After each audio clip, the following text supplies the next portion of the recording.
లైఫ్లో మనకి ఒక మనిషి నేర్చుకోవాల్సింది ఏంటంటే అబ్బాయి అయినా అమ్మాయి అయినా మనకి ఎలాంటి పరిస్థితి వచ్చినా కూడా అయితే మనం కష్టపడుకుని ప్రతి రూపాయి మనకి మనం సంపాదించుకుని మనకు మనం కష్టపడుకొని బతకాలి. ఎలాంటి సిచ్యువేషన్ వచ్చినా కూడా ఒకరి దగ్గర దే అని పొరపాటు కూడా చేయి చాచకూడదు.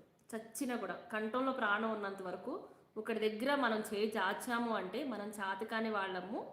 అలానే నేను దేనికి పనికిరాని వాళ్ళను, నాకు ఏమీ లేదు, నాకు సిగ్గు కానీ అలాంటివి ఏమీ లేదు. సో నేను ఒక దగ్గర నేను అందుకే చేజాచి నేను అడుక్కుంటున్నాను అని దే అడుక్కున్నట్టు తెలుసా. ఎలాంటి పరిస్థితి వచ్చినా ఎలాంటి పొజిషన్ వచ్చినా కూడా అప్పుగా కూడా ఎవరి దగ్గర చేజాచకూడదు తెలుసా. మనకు ఉన్నంతలో తిన్నా ఉన్నా లేకపోయినా తిన్నా తినకపోయినా కడుపు మాడినా పర్లేదు కానీ ఒకరి దగ్గర మాత్రం చేజాచకూడదు. మనకి ఏమన్నా బ్యాడ్ సిచ్యువేషన్ వచ్చింది, మనకి ఎమర్జెన్సీ వచ్చింది అంటే అప్పు రూపంగా తీసుకోవాలి.